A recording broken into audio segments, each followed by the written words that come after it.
Um bom dia a todos, sejam bem-vindos ao canal Sistema de Ensino Monte Carlo, esse canal feito para você, estudante do ensino público, seja você do ensino fundamental, do ensino médio, até mesmo você universitário.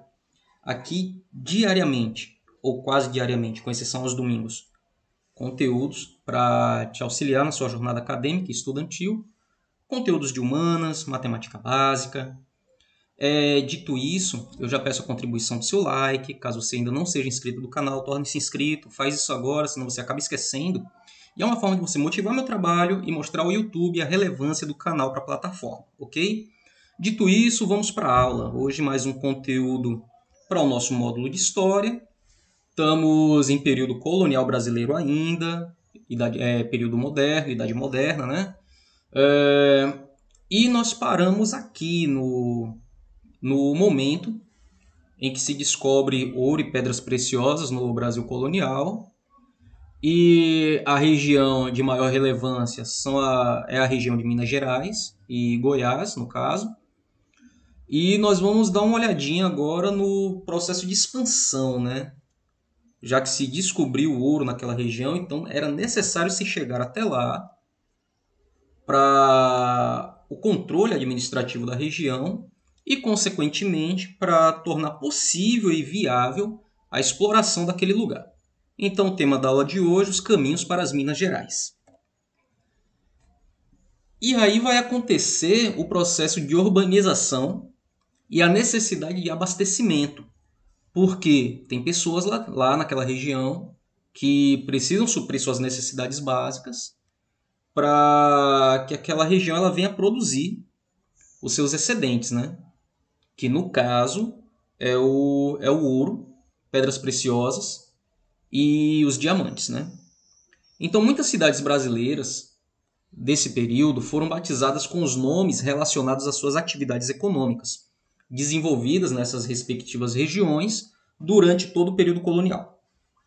Por exemplo, as cidades mineiras de Ouro Preto, Ouro Branco, Ouro Fino, Lagoa Dourada, Lavras, Catais Altas, Diamantina, têm seus nomes relacionados à atividade mineradora.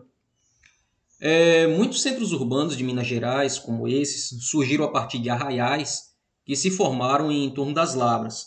Na medida que a importância econômica dessas áreas era atestada, a coroa instalava no local seu aparelho administrativo, elevando-os à categoria de vilas e cidades. Entretanto, no início da mineração, os milhares de europeus, colonos e até mesmo escravos que se dirigiram para as minas encontraram a região desprovida de qualquer infraestrutura administrativa ou de condição de subsistência. Não havia lavouras e as rotas de abastecimento eram ainda muito difíceis de ser percorridas. O resultado foi a escassez de alimento, o encarecimento dos produtos de primeira necessidade e a ocorrência de períodos de fome que acarretavam em algumas crises. Crises essas humanitárias, tá? Porque precisamos entender que era uma região ainda a ser desbravada. Havia se chegado lá pelo processo do bandeirantismo e das monções, então era só mato. Tinha muito que se fazer. E pelo difícil acesso ao local nesse primeiro momento, apesar da vasta riqueza que aquela região proporcionava, mas a sobrevivência nesse momento era muito difícil. A necessidade de abastecer a região das minas com roupas, alimentos, calçados, utensílios domésticos e demais produtos consumidos pela população deu origem a diversas rotas comerciais. Essas rotas elas tinham pousos, arraiais, possuíam vilas. Então, todo esse aparato foi surgindo ao longo dessas rotas e assim contribuíram para a expansão urbana da América Portuguesa e a formação desse mercado interno. Com a finalidade de controlar e fiscalizar o escoamento do ouro até Portugal, alguns caminhos foram transformados pela coroa em estradas reais. E como as rotas que uniam Minas Gerais e São Paulo ao Porto de Paraty, conhecida como Caminho Velho, e a rota do Rio de Janeiro, conhecido como Caminho Novo. Então eram essas duas principais estradas. E aí tem um detalhe. Essas estradas reais eram as áreas eram as estradas oficiais. Haja vista que havia o contrabando, que havia a ilegalidade, aquele ouro que ele não passava pela casa de fundição, ele tinha que pegar uma outra rota, então ele tinha que ter uma rota alternativa como de fato existiram. Então, só pelo fato de você não transportar suas mercadorias e principalmente o seu ouro pelas essas estradas não oficiais, já justificaria o contrabando e você era preso e tinha toda a sua mercadoria apreendida. Então era uma forma de controle administrativo também. Tropas de mulas que viajavam por esses caminhos abasteciam a capitania de Minas Gerais, porém também se utilizavam os caminhos fluviais, principalmente em direção às minas do Mato Grosso e Goiás, que essas também eram rotas oficiais, né? E essas rotas acabaram promovendo maior integração entre as diversas regiões da colônia, porque pelo rio o acesso era até mais fácil do que pelas estradas, já que no início não havia como é que eu posso dizer, uma infraestrutura possível de tráfego. Os tropeiros eram responsáveis por realizar o transporte e a comercialização de mercadorias em diversas regiões da colônia.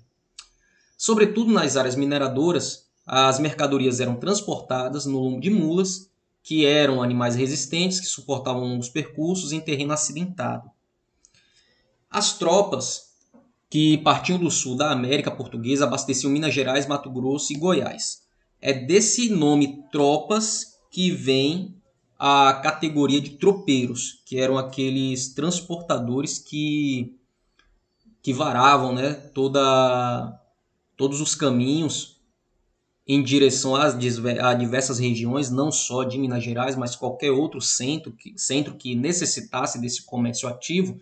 Então, todo esse transporte era realizado por esses tropeiros. Então, esses tropeiros eles vinham dos portos de Salvador e do Rio de Janeiro, que por sua vez forneciam ferramentas, armas, azeite, vinho, tecidos, peixe seco, entre outros itens trazidos da Europa. E os paulistas, os tropeiros paulistas, que em parte são descendentes dos bandeirantes, que foram os primeiros desbravadores, através das monções, que é a navegação por rio, transportavam para as minas principalmente sal, roupa e farinha de mandioca.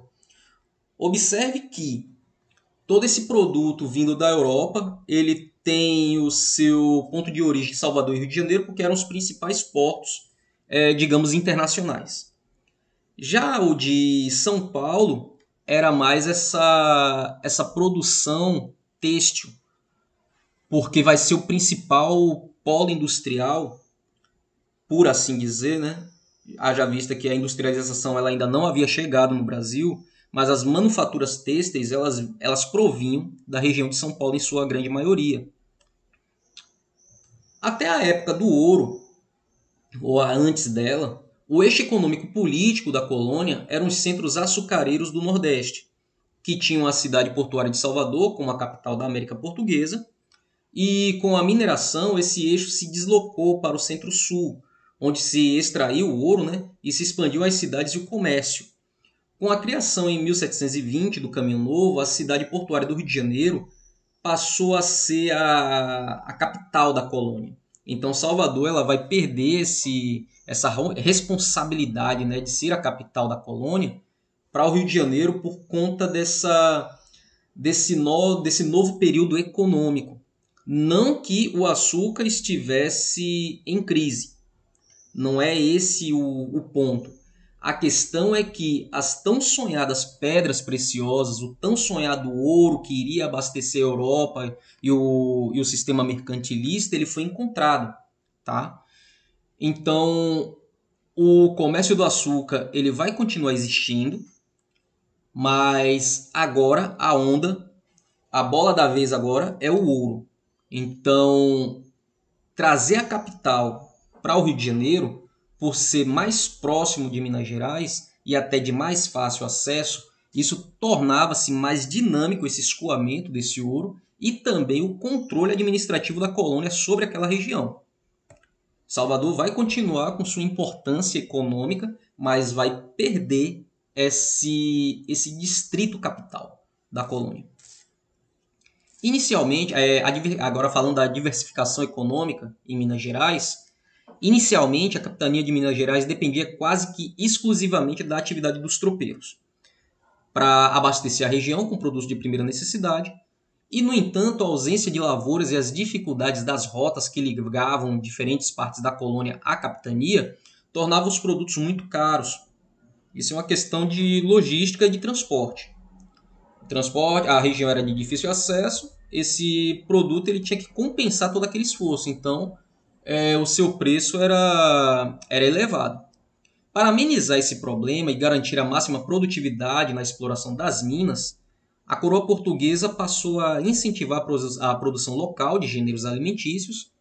Diversos produtos incentivados pela disponibilidade de terra e pelos altos preços das mercadorias na região começaram a perceber que a atividade agropecuária poderia ser lucrativa tão quanto a mineração.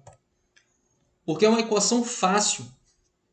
Se tem excedente populacional, que esse excedente ele precisa de mercadorias provindas do comércio, então se você tiver a oportunidade de produzir todos esses produtos na sua região, você vai ter esse mesmo produto que você paga caro por ele por um preço mais acessível, porque ele vai estar sendo produzido na região, tá? E assim, paralelamente à extração do ouro, muitas áreas destinadas à agricultura e à criação de gado começaram a surgir na região das Minas Gerais, o que tornou a população mineira menos dependente dos produtos vindos do sul de São Paulo. A expansão da atividade agropecuária, com o inédito aproveitamento do leite cru, foi muito importante para o crescimento da população e o abastecimento do mercado interno das minas.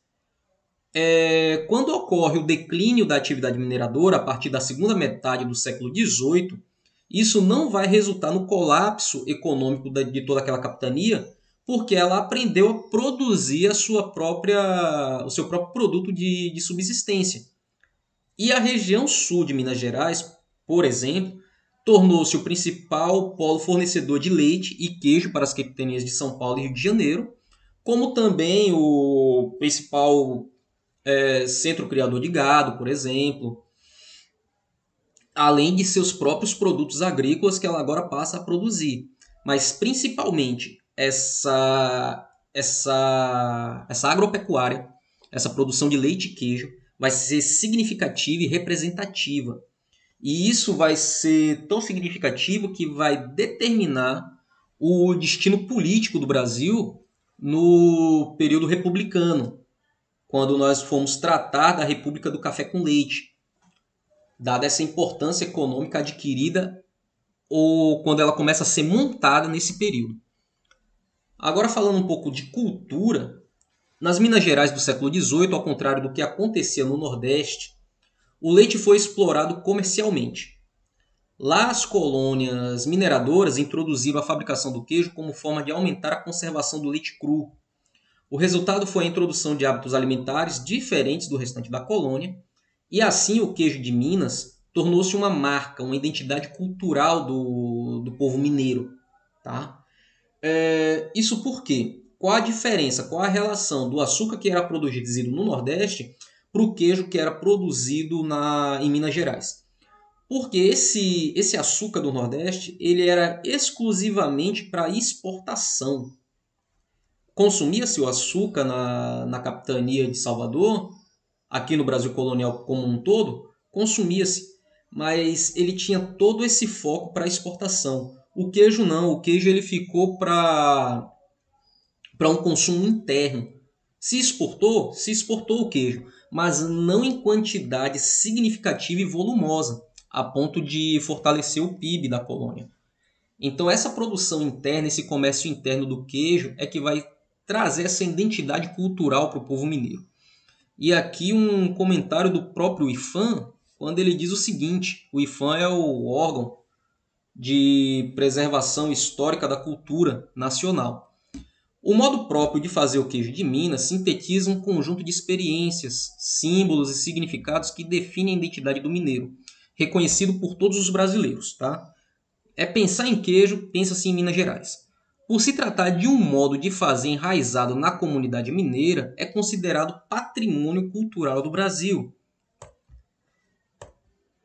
Deu uma vontade de comer um queijinho quente com pão e café, né? Mas é isso mesmo, turma. Essa foi nossa videoaula de hoje. Espero que tenha sido rica e instrutiva para todos vocês. Fiquem ligados aqui no canal Sistema de Ensino Monte Carlo. Compartilhe essa ideia e vamos juntos rumo a um futuro melhor que ele começa a ser construído aqui, nesse momento em que você é estudante, no momento em que você se torna universitário, no momento em que você vai disputar um concurso público ou até mesmo a sua vaga de emprego. É você que constrói o futuro melhor. E esse futuro ele só vai ser melhor quando você expande o seu conhecimento.